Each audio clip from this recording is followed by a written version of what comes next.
Hi, I'm Chelsea. And I'm Sophie, and we are here to help guide you to the why behind your wellness why. Come join us on our journey.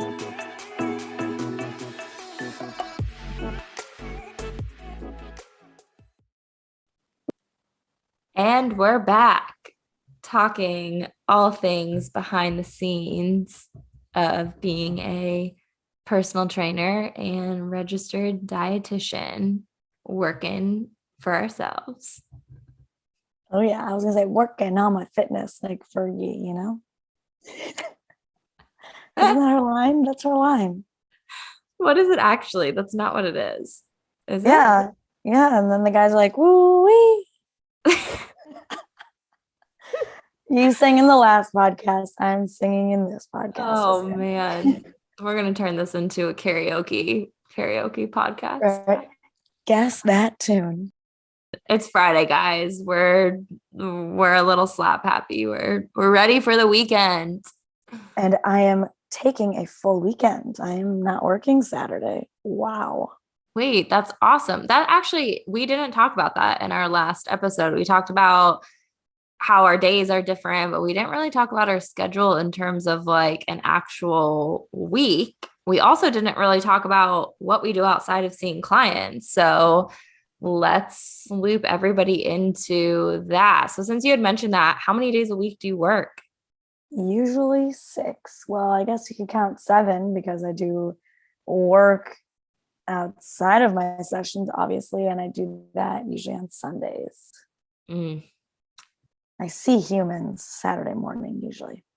So you see clients 6 days a week, and then that 7th day is sometimes more, I call it admin work, but everyone calls it something different, but like the other stuff that is involved with seeing clients. Yes, trainers call it programming, which my mom always is like, you do technology? I'm like, no, programming, like writing fitness plans. Mm-hmm. Yeah. So what does I know we talked about like your typical day in terms of seeing clients, but you had just mentioned programming, and what else goes into what you do? Good question, Chelsea. Well, a lot. Because it all depends, just like you, on someone's goals. Depends on their timeline. Like I started working with a couple that just got married on the 30th of May. And they started with me February 2nd. So that's the timeline, cycling through different sets and reps for a few months and increasing weight, progressive overload, which is basically slowly increasing weights, making movements and things harder over time because our bodies adapt and we want to keep adapting to keep getting stronger. So it depends on a lot of things and on like someone's training age, we call it. Like, have they ever lifted weights before? How often? Or have they never lifted weights before? Things like that. That sounds like a lot. That was a lot. I realized. Yeah, that was a lot. And sometimes I do get like writer's block and I'm like, oh no, what now? But that's usually when it's like, the end of a long week or the end of like a really long day where I'm just like, okay, it's time for me to stop working right now. Yeah, rightfully so. So do you try to do, I think you already answered this, but do you do like a bunch of programming at one time, or do you try to do like week by week for your clients? Or like, let's take one client. Do you do multiple weeks of their programming, or does it change week to week? It depends on a lot of things. Some I have on like super strict program. Some are on like looser programs. It depends on their goals. Some people I write weekly and some people I write monthly. Got it. As I always say, the answer is always it depends. Yes. Chelsea, what do your weekends look like? Oh, every weekend is different, but recently, not even recently, since we moved in September, which was now however many months ago that was, a long time ago, we have been doing housework all the time. Owning a home is a lot. Just kidding. It's really fun. But yeah, typical weekend is keeping it chill. We might go out to eat. Now that it's summer, I will be laying by the pool, reading a good book. I do always try, kind of like you were saying. So I usually try not to work on the weekends, but I usually like on Sundays, I like to prep myself for work. So I will look at my schedule, go grocery shopping, meal plan, meal prep a little bit. And then I'll also kind of that all I've said this in a previous podcast, but that all goes into how I meal plan and shop and all of that. So I plan my week in terms of my client schedule and all of that type of stuff at that time too. Love it.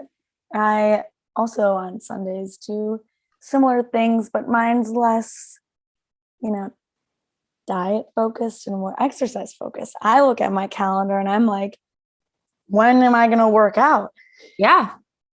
Yeah. And I also am like, okay, when am I going to go Whole Foods? Because luckily, actually, with my job, I try to avoid the grocery store on weekends, to be honest. I try and go on Fridays. Like I'll probably go after this. And then I'll usually I honestly probably go to Whole Foods 2 to 3 times a week. Mm-hmm. It's in between my house and work. So I'll just swing by there, grab a few things I need and kind of do it that way. Yeah. That's so nice. Yeah. That's why everyone's different in terms of what works for them and all of that stuff. I usually go to the store sometimes twice a week. Usually it's been once a week, but it kind of just depends. So all my answers are it just depends. What about you, Sophie? I know you mentioned you work some on the weekends, but what are some other things that you like to do?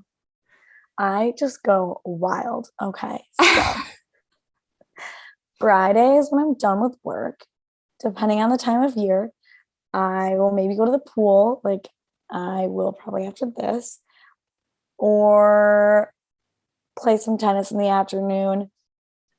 And I usually stay in on my couch, which is great. One of my favorite things to do. Same. I didn't even mention that, but yeah, a good Friday night I love it both in the winter and in the summer. Like in the winter, you like cuddle up with a blanket and cozy in. And in the summer, you can like chill outside, get some extra sunlight. Yeah, staying home on a Friday is my favorite. Oh, I love it. As much as I am extroverted for my job, I am introverted. So then Saturday morning, depending on when my clients are, I will work out before I have them or after. And then I'm like, a couple years ago, I came up with a rule of no working Saturday afternoon, 0. Unless like I have broken it a few times, to be honest, because I am such a homebody and I'll just be sitting on my couch that I will do work Saturday. So I do 0 on Sunday. So I can say like I'll flip flop. And then I usually will do nothing Saturday evening either.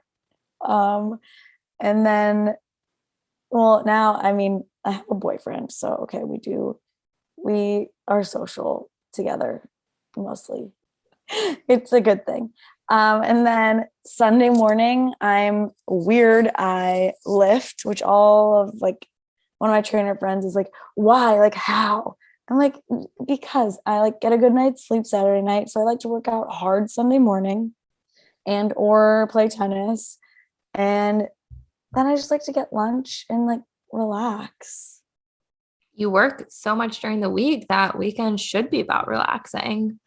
And we're getting old. So Girl, the more we relax, the better. I like a good night of sleep and yeah. literally like what I just said is my perfect weekend. And if I could have that weekend every weekend, which I guess I do, like I'm happy. I don't care. I'm happy. Yeah. Something else we've been doing recently on weekends, especially in the winter, I was loving this, is we would try to recreate our favorite Chinese meal or making our own pizzas. That's really fun. It's a fun way. I know people struggle a lot with eating out, and it's such a fun way to be a little bit more in control of like knowing what's going into your food, but also making it fun, not feeling like you're quote unquote dieting on the weekends. Not that anyone should ever diet ever, but like it just, gives flexibility to maybe something that you don't normally have during the week. So that's a little for any of the introverts who do want to stay at home, like me and Sophie. It's a fun way to do Oh yeah. things on the weekends. I used to make my own pizza dough every Saturday. That's right. I've seen your Hmm. amazing pizza pictures. Oh my God, it was amazing. Then I got a boyfriend, which is just as amazing. But like, oh my God, me and my pizza, like You guys don't make pizzas together? we've done it. We've done it. That's what you guys need to do this Saturday. You guys can do like half and half. You can have him put his toppings on half of it. I just planned your date night. You're welcome. It's his birthday. We're going to the Cubs Cardinals game. Oh, fun. Yeah. But no, back on topic. I usually because I mean, I work late during the week and I'm antisocial. I do like to go out a couple times to eat, like eat out on the weekends. Yeah. Especially during summer when there's patios. Go to a good brewery. Love that. Outside sunshine. Oh yeah. So, Chelsea, what does your behind the scenes prepping for clients look like? That's a good question. Yeah. So I do a lot outside of just seeing clients. I feel like Sophie and I talk majority about clients because we love them. And as Sophie mentioned, there's a lot behind the scenes that she does with prepping for clients. So, same with me. So, generally, for like every half an hour, let's just say every 30-minute session I see with a client, I'm probably spending at least anywhere from 30 to 90 minutes outside of that session just with that client alone. So I try to stay in contact with my clients in between our sessions. So messaging them, checking in with them. I do not require, I know a lot of times when people work with dietitians, they think it's all about like logging their food. So I do not require that, but I have some clients who do log their food. So it's sometimes reviewing food journals. I have some clients who have done different lab testing. So, like reviewing hormone tests, things like that. Lots of looking over like blood work, testing, all of that medical side of stuff. So, that kind of goes into prepping for an actual appointment. If it's a new client session, I always have individuals fill out an assessment form with me. So it is reviewing those assessment forms, going over goals, looking at their medical history, their nutrition history. So lots of reviewing and analyzing and just preparing for a session alone. So that's kind of the client side of things is obviously the client calls and then everything around monitoring and keeping up and all of that type of stuff with the clients. That's one side of my job. And then, of course, with owning your own business, you have the whole business side of the job too. So, we control our own schedules. So, being our own secretary, and doing all of that admin stuff. Of course, I work with both a CPA and a lawyer and keeping up with all of my books from a financial standpoint. So, working with my bookkeeper to organize all of that, financial planning. There's that side of the job that takes up time. And then there's also the content side. So, as many of you guys know, I have a website, I create recipes. I like to provide content for my clients and not even just for my clients, just for the general public. So, a lot of what I do on that side is recipe testing, recipe creation, recipe and food photography, then writing up the recipe, posting it on my website. So managing my website, managing social media, the list goes on and on and on. Oh yeah, we're a one-man band. Yes. Yeah. But I I've wouldn't change it for the world. Oh, me either. There's literally no going back. I have gotten definitely bad with my Instagram. I used to like post kind of do's and don'ts, which again, those are so totally, it depends. And like so much stuff. And it's a lot. Like when I got busy and became my own boss, it's like I can't, I mean, I shouldn't say that. I could set more time aside for it, but most days I would rather either take that time for myself, which that's, I guess, me being selfish, and give it to my clients. Hmm. Yeah, I think it's funny because this is just like a funny side note. I was at a wedding, and this was like kind of newer into when I started my own business. And somebody there was like, "How's your food blog going?"